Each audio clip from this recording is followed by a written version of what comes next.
Ang batis ng katotohanan. Hindi nakita ng batis ng katotohanan ang panganib na unti-unti nang lumalabas sa anino ng Balaak. Noong sabihin ni Mitena na nakalabas na si Hagorn mula sa Balaak, hindi ito pinaniwalaan ng hara ng Lireo na si Sangre Alena. Sa kanyang isipan, si Hagorn ay isa ng nakaraan, isang halimaw na minsang naghangad sakupin ang buong Encantadia. Ang sugat ng digmaan ay sariwa pa at ang tiwala ay matagal nang nawasak. Ngunit mariing nagsalita si Mitena, ang mata na nakakakita ng higit sa paningin ng karaniwan. Iminungkahi niyang tumungo sila sa batis ng katotohanan, ang sagradong tubig na hindi nagsisinungaling at hindi kailanman nadungisan ng kasinungalingan. Doon lamang malalaman ang tunay na sagot kung si Hagorn nga ba ay muling lumaya. Tinahak ni Hara Alena at Mitena ang daan patungo sa batis. Mahigpit na binabantayan ng mga kawal ng Lireo ang bawat hakbang ni Mitena. Ngunit sa kanilang pag-alis, naiwan sa kaharian ang isang lihim. Si Hagorn, nagkukubli, nagbabalat kayo bilang isang perina. Sa loob ng mga pader ng Lireo, sa katahimikan ng kanyang isipan, muling tinawag ni Hagorn ang kanyang bathala, Bathalang Dargan. Buong galit at takot niyang hiniling na burahin sa isipan ng batis ang alaala ng kanyang pagtakas mula sa Balaak. Ngunit isang tinid ang umaling-awngaw, malamig, mabigat at walang bahid ng awa. Hindi sakop ng aking kapangyarihan ang tanggalin sa isipan ng batis ang iyong pagkalabas mula sa Balaak. Wika ni Batalang Dargan. Ang batis ay sagrado. Ang tubig nito'y malinis at mahiwaga. Walang kapangyarihang kayang dungisan ang alaala nito. Maaari ko lamang itong utusan, ngunit kung ito'y pumayag, mababawasan ang kanyang tubig. Nataranta si Hagorn. Alam niyang kapag nagsalita ang batis ng totoo, siya ay mabubunyag. Kaya't dali-dali siyang nagtungo sa batis ng katotohanan, ngunit huli na ang lahat. Naroon na sina Mitena at Hara Alena. Hindi na niya magawang kausapin ang batis. Tumayo si Hara Alena sa harap ng sagradong tubig.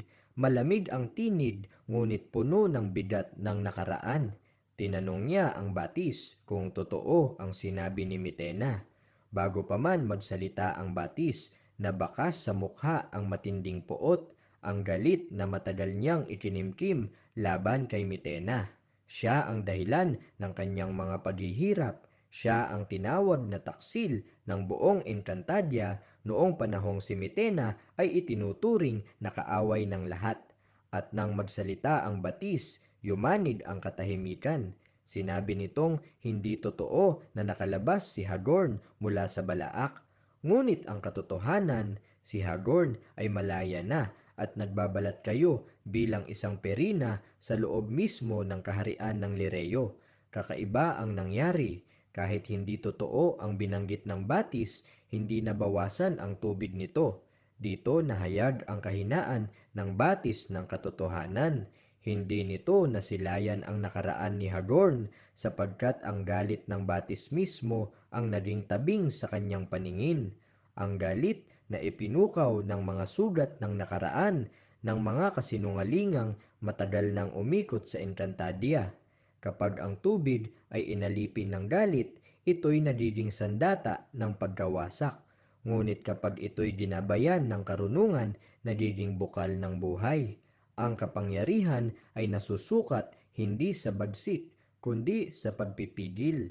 At sa katahimikan ng batis, isang mas malalim na panganib ang isinilang, isang kasinungalingang nagmistulang katotohanan.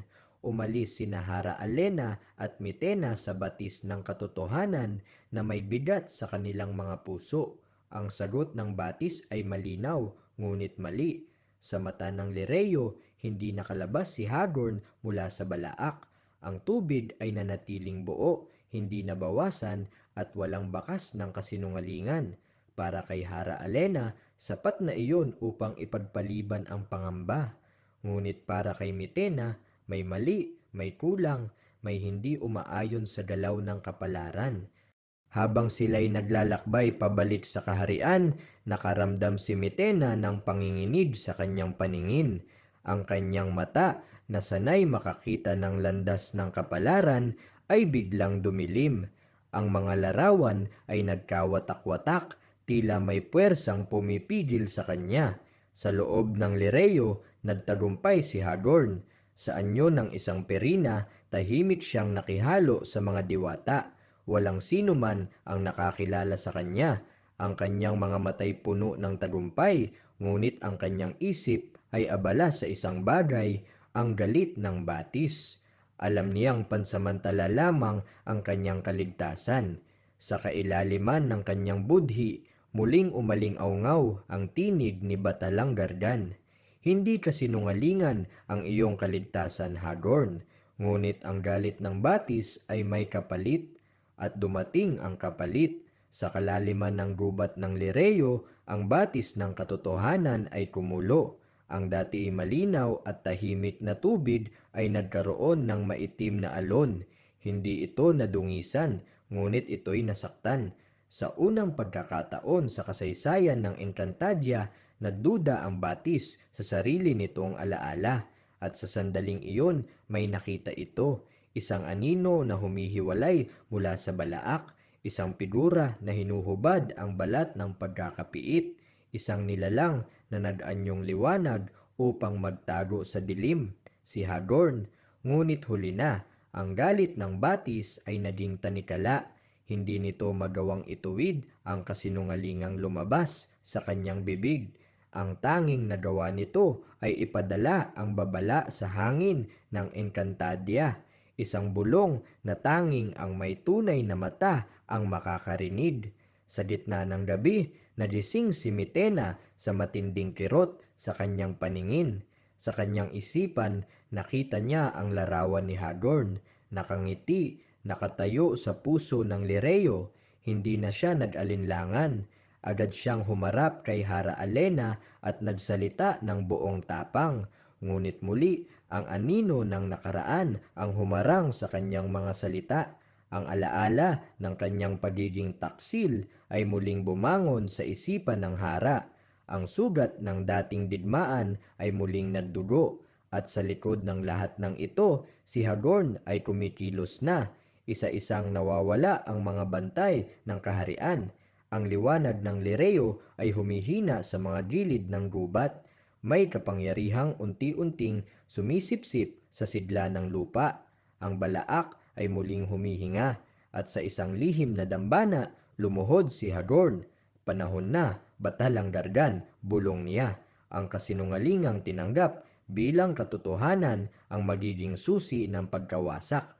Sa malayo, ang batis ng katotohanan ay muling umagos, ngunit ngayon may luha ang tubig nito. Sapagkat alam nitong sa susunod na paghuhusga, hindi na lamang katotohanan ang nakataya, kundi ang buong Encantadia. Ang pagbagsak ng maskara, dumating ang gabi sa Lireo na mas mabigat kaysa karaniwan. Ang liwanag ng mga punong diwata ay tila humihina at ang hangin ay may dalang bulong na hindi galing sa kalikasan. Sa bawat paghinga ng kaharian, may aninong gumagalaw sa ilalim ng liwanag. Si Hagorn, sa anyo ng isang perina, ay nasa gitna ng Lireo, malapit sa puso ng kapangyarihan. Doon niya inihahanda ang huling yugto ng kanyang pagbabalik.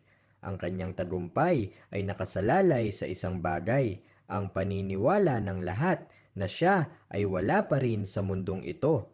Ngunit may isang nilalang na hindi matahimik, si Mitena. Sa kanyang paningin, ang mga hibla ng kapalaran ay nagsimulang magsalubong.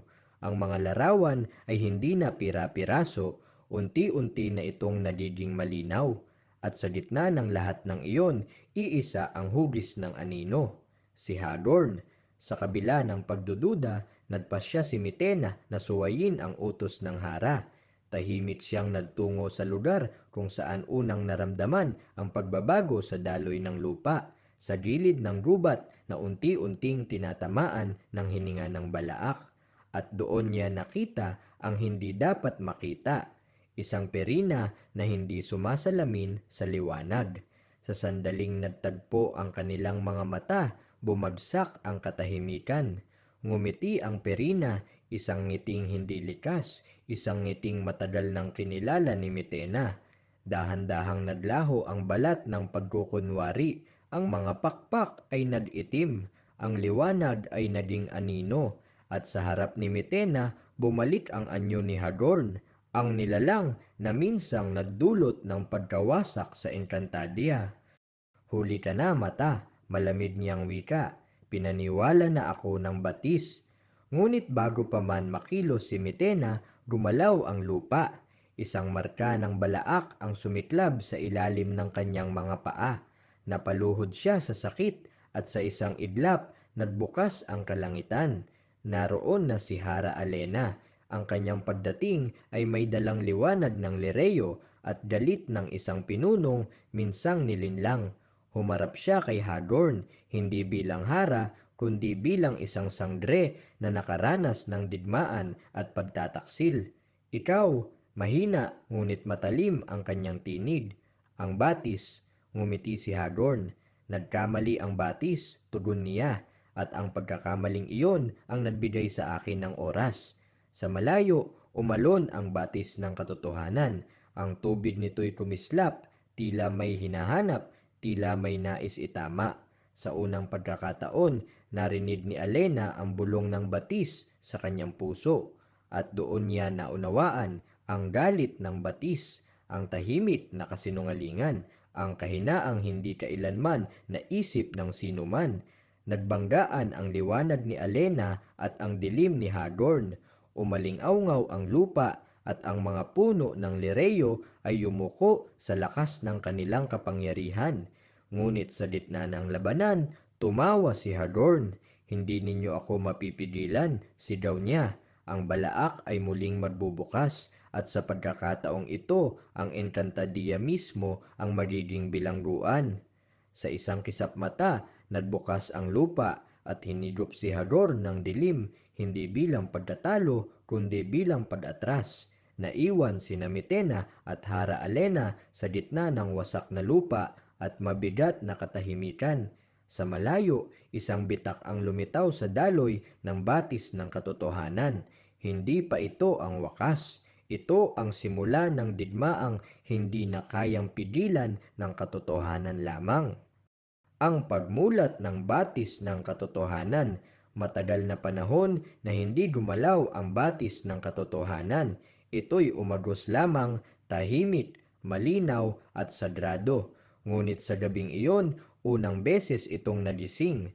Sa ilalim ng liwanag ng buwan, ang tubig ng batis ay biglang kumulo. Hindi dahil sa kasinungalingan, kundi dahil sa pagsisisi.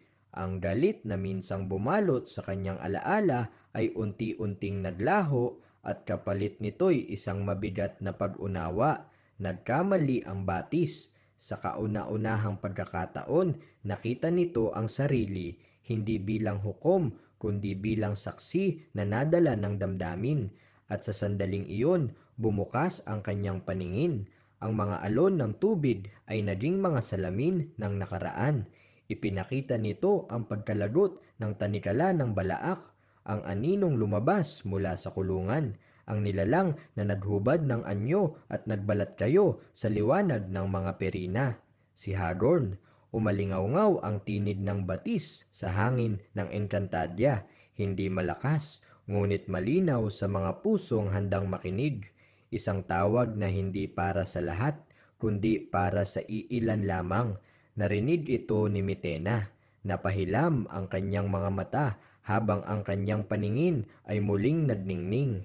Ang mga hibla ng kapalaran ay nagsanib at ang mga larawan ay naging buo.